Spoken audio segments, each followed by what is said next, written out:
As we have gone and as we've started 2026, one thing I've realized is if you want this year to be great, you have to live free from the approval of other people. And this is exactly what we're going to speak about in this video today, how to live free from approval. Today I'm going to speak with Bertus van der Walt, and we've been speaking a few times. This is a very, very interesting and very, very encouraging conversation on how to live approval free. Before we get there, I want to thank you for liking, for subscribing. Help us to get our subscribers up so that we can reach more people, so that we can help more people. And thank you so much for everybody that's giving financially to Theonos. Your giving is helping us a lot. If you want to give, the banking details will be on the screen, and your giving helps us to continue to do what God has called us to do. Now, enjoy this conversation I had with Bertus on living approval free in 2026. Welcome to Theonos. We have very exciting news. We have rebranded. And we're going to, somewhere in the conversation, we're going to speak about the brand and the meaning a bit. So today I have a talk again with Bertus van der Walt. I think it's his third or fourth time that is on our channel. And this is the first recording that we are doing in 2026. So happy 2026, everybody. Bertus, welcome. Thank you, Albert. Happy 2026 to you guys too. I hope you and everybody else that's listening have a fantastic year, a blessed year. Yeah, definitely. We're really looking forward, and so I'm gonna go in with the conversation. And today we're speaking about living free from approval, and I'm gonna go into where this whole, because I think I'm going to speak a bit about it in the following few weeks.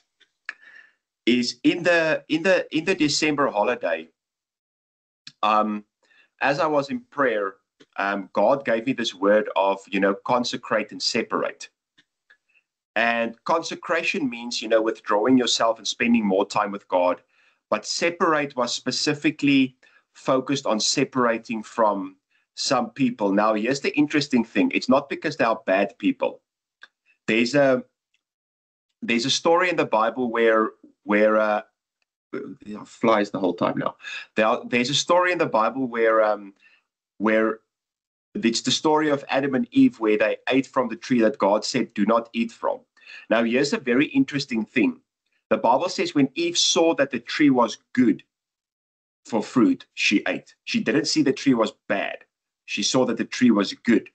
So a lot of times we think just because something seems good, it's the will of God. Pastor John Bevere actually wrote a whole book about this, Good or God.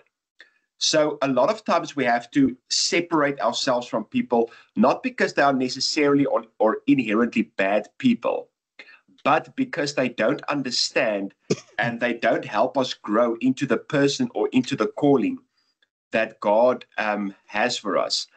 And this is why we have to make a decision to say, if I want to go to the next level, I'm not separating from people because they are bad. I'm separating because they just don't want to grow to the next level with me. Brilliant. Listen, as you were talking about that example, I was thinking about David and Goliath. Mm-hmm. And just before David fought Goliath, Saul said to David to try on his armor, which seemed really good. This is very good. Try on this. This is the best. This is the best. And at the end, he just said, this doesn't work for me. I need to go and get something else, and he got the stones and the slingshot. But I think what's important, that we need to discuss today, because approval from others, it's not just about people pleasing. It's also the manipulation that is involved with people pleasing and what you're actually doing, how to deal with it, how to think about it, And if I could give maybe 4 key points for me, the first one would be, what other people think of you is none of your business, basically, So I stick to something like that. You also have to be very careful of creating your own purpose and to do things in God's name where he didn't invite you into. I think that, I've fallen into that trap. And then, very important, don't make decisions based on fear, ego, or comfort. Those are the 4 points. But I also don't know how to go about it sometimes. As you said, there are people in your life, and I can't decide who's good and who's not good. But I also think we need to align in our relationships. But I think you can tell us a little bit about that, how to go about that thinking, how to discern and look, because you can't just throw people away and you decide. So how do you go about that? How do you decide? And then the other dangerous thing is people try so hard not to be people pleasers sometimes that they set up these unrealistic boundaries. So I'm not a people pleaser, and I create this whole thing about me because I'm trying really hard not to be a people pleaser, and then you push people away, but that's also living in fear. So I think we need to cover all of those things and maybe try and find some answers that covers the holistic idea of people pleasing or approval of people. Yeah. So I think are very good. I think two things we can land on is I love how you say that Saul wanted to put his armor on David because Saul thought the armor was good, and it was. It wasn't bad armor. The armor was good. And I think a lot of times, and this is why I think discernment is so important, because, and this is why I'm saying not necessarily that the people are bad, because they want to put you or advise you or send you in a direction that they really think is good for you, and a direction that really worked for them, but it's not God's direction for you. And this is why we have to ask the question, is this just a good idea, or is this a God idea? And I think, when you are so clear about who God wants you to be and where God wants you to go, now alignment can start. Because you ask the question, how do you know who to align to? Yeah. It's very difficult to live free from approval if you don't know who you are. Because if you don't know who you are, you will continuously need other people to tell you who you are. 100%. That is the reality.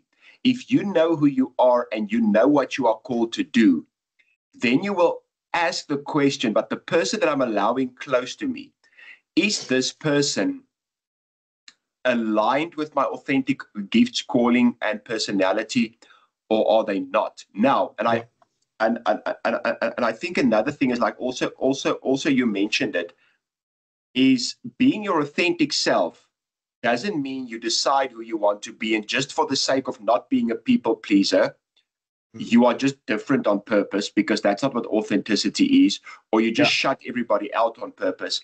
Because authenticity is not deciding who you want to become and then just become weird. Authenticity is discovering who God created you to be, and then become that person. So when we go to alignment, we say, okay, I understand who I am, I understand who I'm created to be, and I align myself with people, not that they have to be like me. I think this is also very important. They don't have to be like me. They don't have to look like me. They don't have to think like me, but there has to be an alignment between my support in your life based on who you are and who you called to be, and your support in my life based on who I am and who I'm called to be. So I was thinking also, as you were speaking now, the other side of people pleasing, it's not always, sometimes it's also when you try and influence how others see you, that's also people pleasing. So, and that's actually what you're doing, is you're trying to get on the good side and you're trying to be seen in a certain way. Now, the danger in that is, so now you are creating your own purpose and you're trying to create your own identity. Now you have to listen carefully to what can happen here. There are a few things. It's very dangerous. And I think all of us fall into that we want to be seen in a certain way. So if I do that, so now I'm creating my own identity. Now, Christ works with the truth. So if you are coming to Christ with an identity that you created, you He works with truth. So you are not truthfully going to him. You create it yourself, and then based on this way that you have this manufactured identity, you are trying to go to him, and this is what your relationship becomes. So it's extremely dangerous. It's extremely dangerous to do that. And also, when you want others to see you in a certain way, then you go off outside of the will of God, obviously, which is, and you go off the beaten track, and you go further and further. What's the word? Look, you just lose touch with him. But I want to say you misalign with him, Yeah. And you go more and more off, because the more you lose yourself there, the more desperate you become, and the deeper you dig that hole, and you completely lose yourself, and then everything is going to be about approval, but the way you want to be seen. So now you're losing yourself so much, you become so desperate in how you want to be, but it's because you don't have that identity. It's not about Christ. It's all about you. You know what I mean? Yeah, and I think there's also a thing where you then see yourself and Christ as separate. It's almost like God and Christ is out there, and I'm over here, and we are separate. But that's not the truth. You have to understand that as a believer, as a born again believer, you're not separate from Christ anymore. And now that you're not separate, he can introduce you to the person that he created you to be on a regular basis. Now that's where the consecration comes in. The consecration comes in where you consecrate yourself to spend alone time with God. Yeah. And the separate part comes in where you say, okay, but there are people and there are things pulling me away from who God created me to be and what God called me to do. So when I first got the word from God on consecration and separation, I found a mentor of mine in Pretoria, and I asked him about this whole idea of separation, because a lot of times, it's a big thing to make this decision. And, I had to get clarity about this. And he said a very important thing. He said, the higher you go on a mountain, the less the oxygen gets. And the higher you go, fewer people can breathe with you. Yeah. And just because you didn't, and I'm using metaphorically, didn't develop your lungs to come breathe with me, it doesn't mean I have to stay stuck where you are. Listen, I agree with you 100%. And just to give whoever a different way of looking at that, because the other dangerous part is that you are promoting yourself and saying, listen, I'm going here, you can't come with me. So that's the other part. So in other words, what you are saying is, becoming a man of God or a woman of God, many times you are going to move into a certain direction, and you're going to hear a lot of criticisms and people telling you that you need to do it like this and this, and you have to stay absolutely focused. And the thing is, it does not mean you're not going to make mistakes, but when you do make mistakes, you have to take responsibility for those mistakes and move on, So that's another way of looking at that, because I completely agree with you. Yeah. So what I want to say is, like, and I love the point you're making. This is not like a thing that says, I'm better than you, you cannot come with me. Exactly. This is a thing saying, I'm growing, you can come with me. You can. I actually want you to come with me. Yeah. But if you don't want to come with me, I'm gonna have to go alone. Yeah. You understand? You understand what I'm saying? 100%. So it's like saying, I'm getting married. I'm leaving all my old girlfriends behind. If you want to marry me, you have to leave your old boyfriends behind. So that's just what I'm saying. The next level takes some leaving behind. Yeah. And I can, I will literally invite every single person in my life to come with me to the next level. But the thing is, like, if you don't want to, that means I'm gonna stay. I'm gonna have to stay where I am, and that's just not good for me. Yeah. Yeah. Yeah. Look, I think it comes down to 1 Galatians 10, where Galatians Paul speaks. 1:10, yeah. Yeah. Galatians 1:10. Yeah. I'm not trying to win approval of human beings or of of God.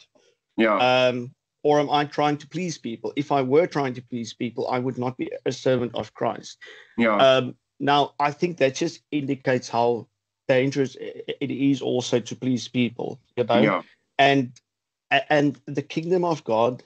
So this is the point also that you're making. The kingdom of God is different to all of us. I think somewhere it says it's like a field, but there's a poet, Rumi, an old Persian poet, that said, beyond the ideas of wrongdoing and right doing, there is a field, and I will meet you there, which means right and wrong. Do not think about that. The kingdom of God is different to all of us. So, for example, I know of people who do not believe it's right to eat pork.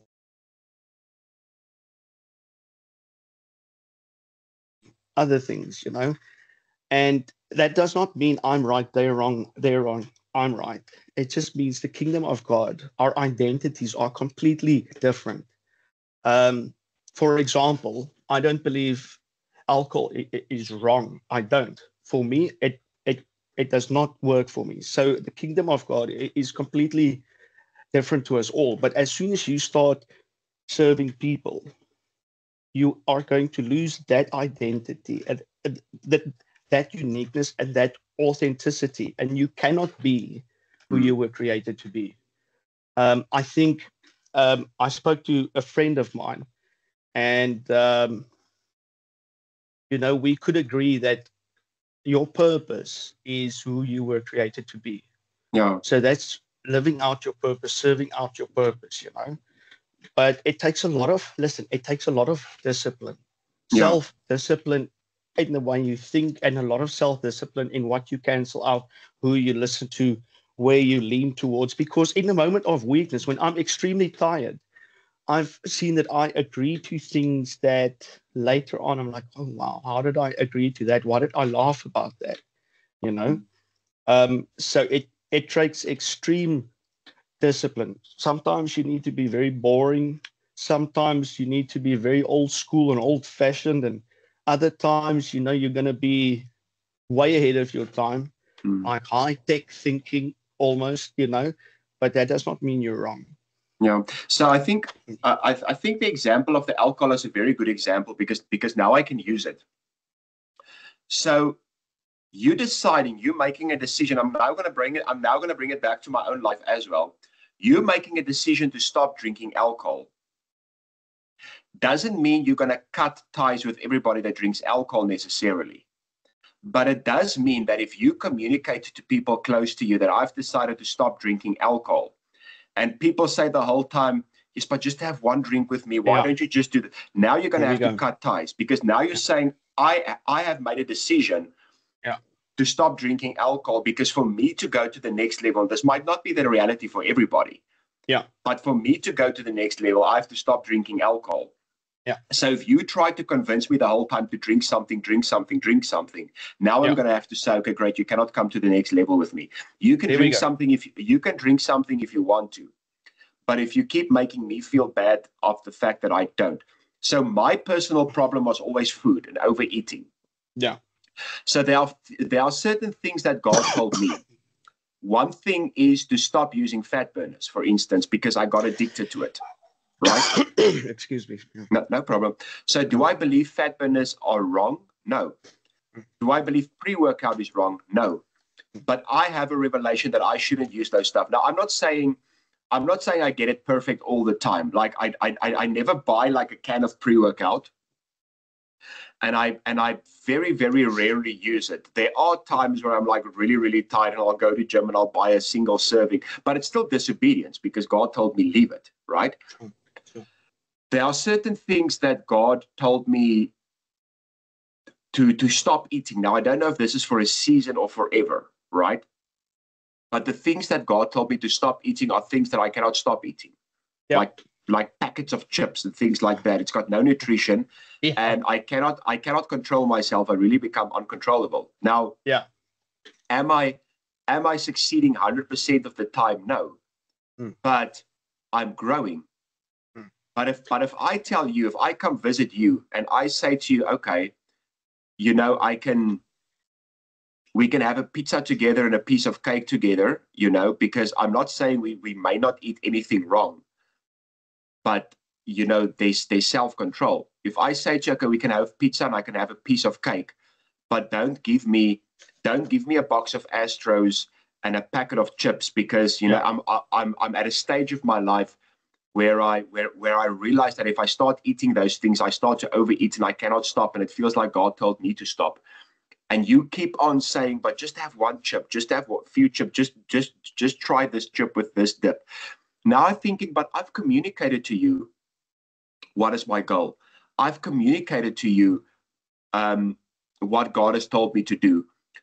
Why are you trying to persuade me to disobey God? And now if I live for approval, or now if I become a people pleaser, I will start to do exactly what God told me not to do, just so that you won't be angry with me. Yeah, listen, so what you're saying here also is sometimes, you know, some people's comments, or the comments they make, the advice they give goes against your beliefs and your values and what you know to be true between yourself and God. And that thought alone that gets planted might derail you completely, you know. 100%, yeah. And those are the things that you need to watch out for with the wrong people, you know. So there are so many people who wants to tell you how you should live, and it doesn't necessarily come from a bad place. I think their intentions are quite good, but I mean, if I'm allergic to penicillin, I don't know where this example just came from, but I'm going to go with it. Yeah. If I'm allergic to penicillin, you know, and you tell me, take it, it works. It's the only thing that's going to work for you. And eventually I'm like, that's pretty much what happens. That's that's basically what will happen if you please people, or if you don't know yourself, if you don't know your identity. Identity is so important. Yeah. And living fearlessly is so important, you know. Yeah. So that is what you said earlier. If you have to go certain places alone where it's hard to breathe, and you have to cancel out all the noise, and it's uncomfortable. It's uncomfortable, very, because you get no confirmation. Sometimes I don't even know what I'm doing, you know, and there's so little confirmation to tell me that I'm on the right track, but I stay aligned with the word of God. Yeah. And I just keep close to him.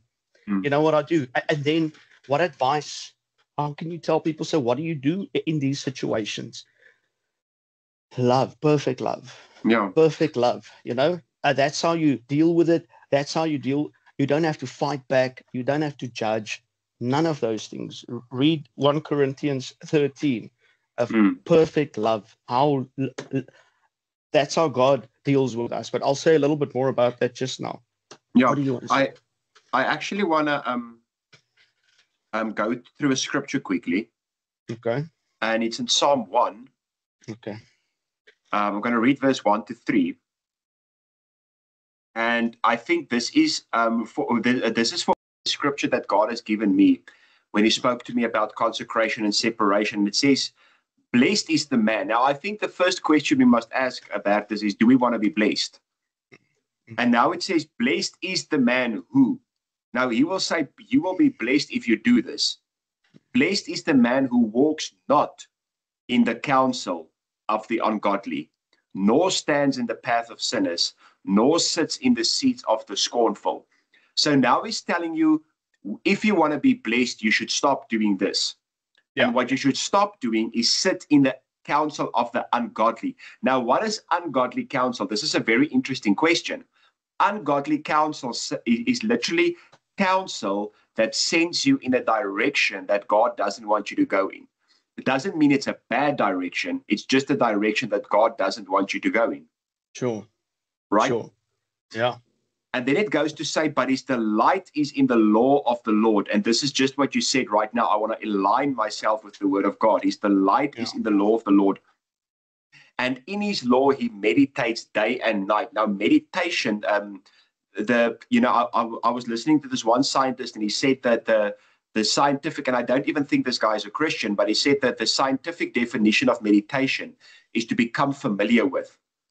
So if we replace that word meditate with become familiar with, it says his delight is in the law of the Lord, and in his law he familiarizes himself day and night. So he familiarizes himself with the word of God. Then he gives us the promise, he shall be like a tree planted by the river of waters that brings forth in its season, whose leaf shall not wither, and whatever he does shall prosper. I love that. Whatever he does shall prosper. So if you really want to prosper in 2026, you have to make a decision to say, I'm not going to sit in the counsel of the ungodly.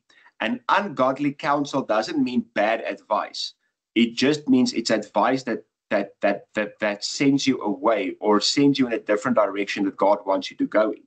So if I say to you, I'm just using an example, move to New Zealand, because, in your field, there's a lot of work and a lot of money in New Zealand. That can be good advice, but I'm sending you in the wrong direction if God told you to stay in Cape Town or in Somerset. Listen, so I want to add to that now. So, look, by no means do I claim that I've got it all figured out, or I know how to love perfectly, because I have my moments. The important thing is you need to understand yourself, So for myself, I can react quickly, and I need a little bit of time normally to process. If I give myself a little bit of time, I can be understanding, But if I respond to you, need to understand yourself as well. That's why sometimes I look at other people, and I used to do this a lot, and I'm like, wow, how do they stay so calm? But I process differently, So watch out for comparing and then not feeling good about yourself. So that's the one thing.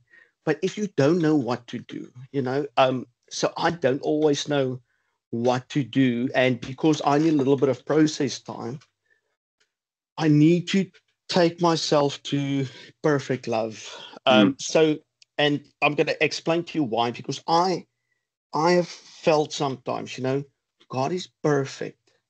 So nothing I do can be good enough. So then I don't feel good enough. I don't feel good enough for him because he's perfect. So then I get extremely frustrated, because if I'm not good enough for you, it means that I'm not good enough. First of all, it means I can just as well to give up, because you are perfect and I'm always going to sin. So that means this is all for nothing, right?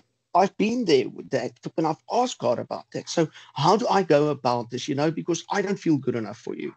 But then that's where his perfect love comes in, He loves us that way. And the kingdom of God is different for all of us. All of us are completely different. And what he expects of us is that love. Okay, so now that, oh man, I lost Corinthians there, but I wanted to go into Corinthians. Oh, here we go. 13, which speaks about love, and it speaks beautifully. 1 Corinthians 13. Love is patient and kind. Be patient and kind. Don't just react. Not jealous or boastful or proud or rude. It does not demand its own way. It is not irritable, and it keeps no record of being wrong. Okay, it keeps no record. But listen to this. So as I was reading this, the Lord shared with me that being present in the moment is perfect love. It's forgiveness. So forgiveness is being in the present. You're not caught up in the past, and you are between the past and the future, right? You are there. Now, if you take, it's not boastful, not jealous, It keeps no record of being wronged. Mm. As I said, the truth always wins out with love. So you got to trust in that and stay loving. As I said in the beginning, it's none of your business what people think of you. Yeah. You have to let people choose you. You have to let them choose you. You cannot manipulate their thinking. Yeah. That's also unfair. You know, so love is so I don't have to necessarily do what you do, but I can stay kind and gracious and respectful. Yeah. You know, Paul traveled with the Romans, and he said to them, guys, there's a storm coming.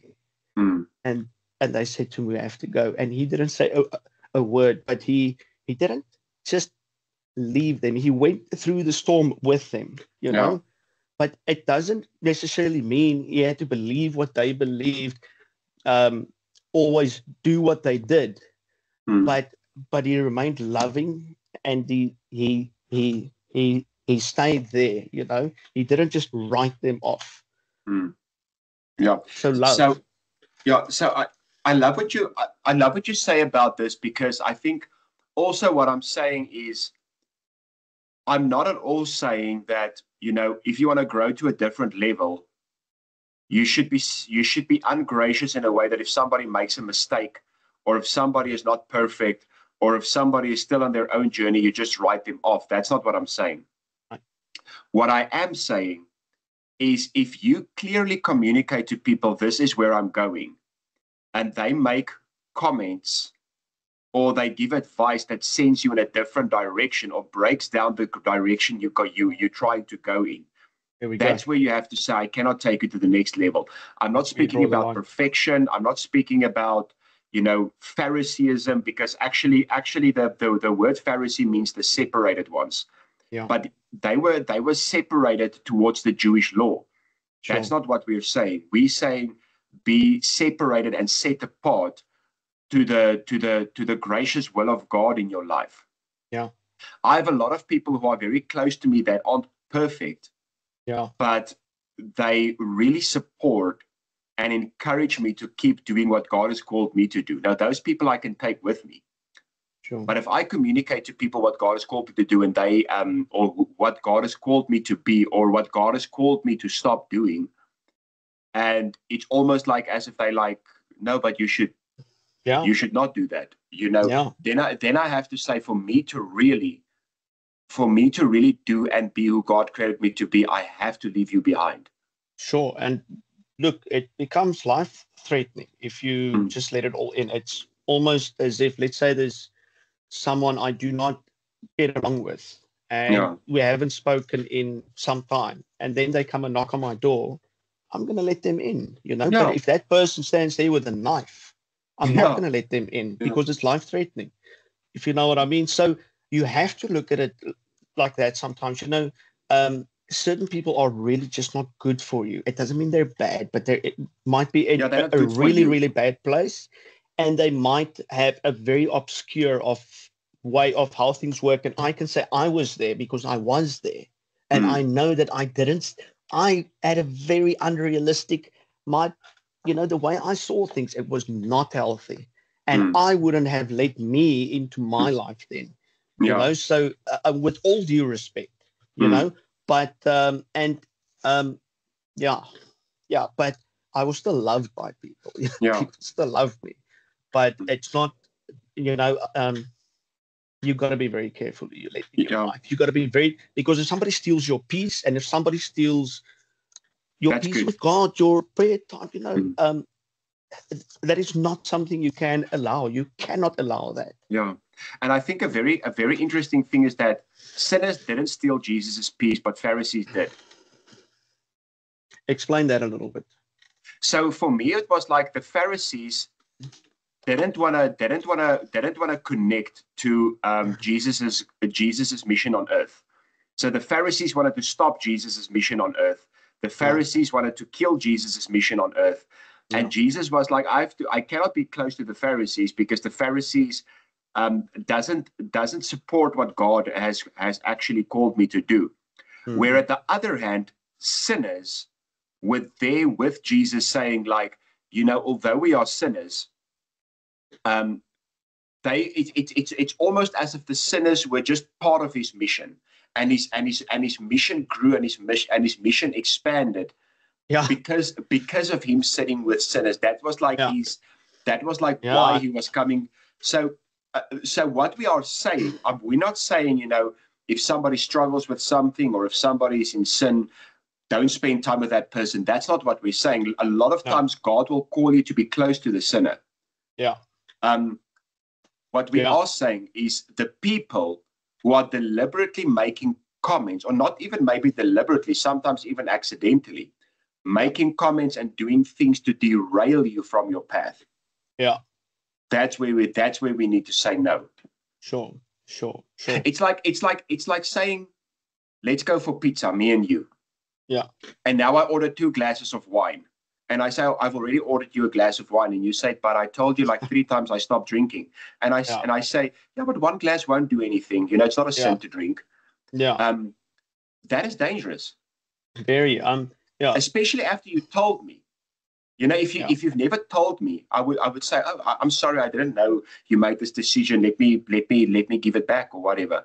Yeah. But after you've told me, and I'm like saying no, I think you get what I'm saying. Listen, let me. I don't want to confuse anyone, but what you just said to me now is, I think all of us, all of us are sinners. We don't get it right all the time. No. I sat with someone the other day, and she said to me, 1 or 2 things about me that she noticed that, could do some work. And I was like, wow, as she said it, I knew you are right. I do that, My intentions are not bad at all. I get excited. I love to share things. I love to give advice, but it's not always needed, So I think the example that you just made about the sinners who walked with Jesus, we know, but we want to change, and we want you to change us. Definitely. I think that's good. Yeah. And then the Pharisees, like, we're not changing for this guy. We don't want to be wrong. You are wrong. It's either you are wrong or we are right. Either one of those, and that becomes dangerous. And put it simply, you should not spend too much time caring about what other people think. You can't change what they think. And there's also this Persian quote or I think it is, I like these Persian philosophers, but which says that we see the world from where we stand. So right now, where you are, you have a different view than I have, and I'm seeing the mountains here right now. You don't see that. But so you have to block all of that noise out, because people see the world the way they are, or from where they stand, and you cannot pay too much attention to that, because that is not the truth. That is not the truth. If you're going to believe in the lies, you're going to end up with self-pity, self-protection. You're going to live in fear. And I'm going to give you this example quickly. So, for example, let's say you're overweight, okay? And you tell yourself, I'm overweight and I'm always going to be overweight. I'm going to give up. That is a lie. And if somebody else said that, that is a lie. You are not fat, okay? Maybe right now. The truth is, if you live a healthy lifestyle and when you go for exercise and that, then you are not going to be overweight. That is the truth, And so the truth, to live in the truth, requires self-discipline. That's the point I'm making with that, Yeah. So I've said this to you before we started, is that we rebranded Theonos recently. Yeah. And they asked me questions for about 2 hours about the ministry before they gave us, a few branding options to choose from.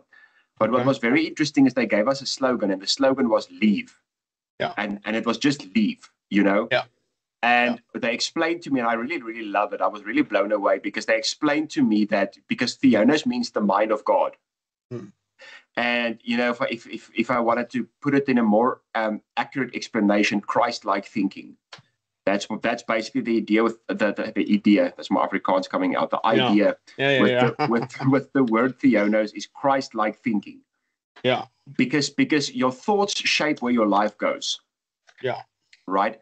So Christ-like thinking, that's the idea that we have with Theonos. And leave, the slogan leave literally speaks about that you have to leave the old to go into the new. And so many scriptures in the Bible speaks about that. Abraham had to leave his father's house. Moses had to leave Egypt. Peter had to leave his boat.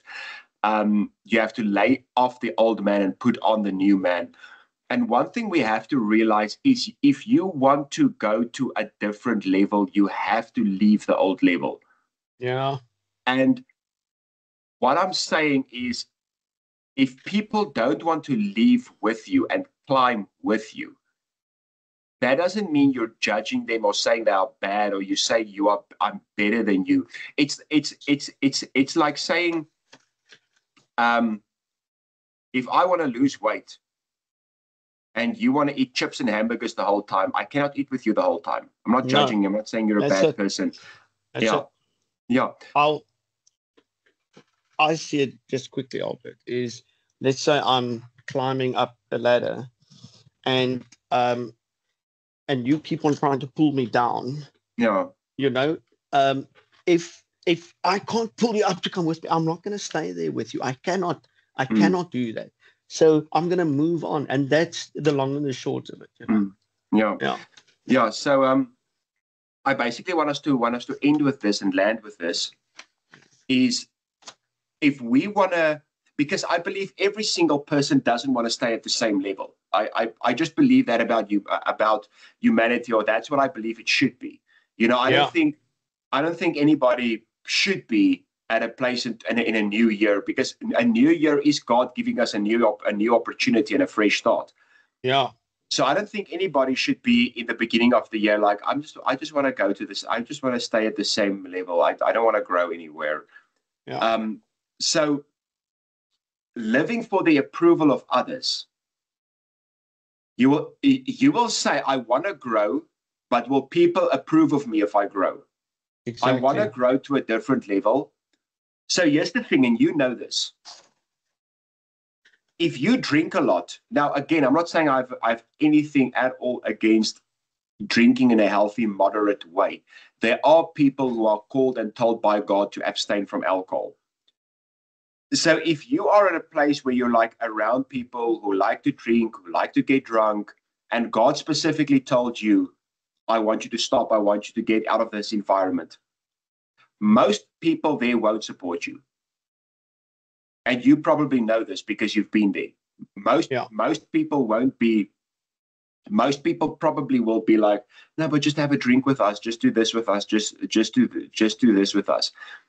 And you going to a higher level is not saying I'm better than you. You going to a higher level is not saying I'm judging you or you are bad people. It is saying, for my own growth and for my own protection, I have to get out of this environment. Good. So I'm going to end with this. Okay. So if we are thinking, how can something make me look good? I'm on the wrong track. And also, if I think that this might make me look bad, I'm also people pleasing. Either way. So do not be content with your spiritual life. Keep on improving that. Do not be discontent with the world, or even look at it with, I'm content. It's spiritually. It's your relationship with God. That's where you should never be content. You should always want more. Our lot in life, how things are, how others see us, or who chooses us or not, that should not be our concerns.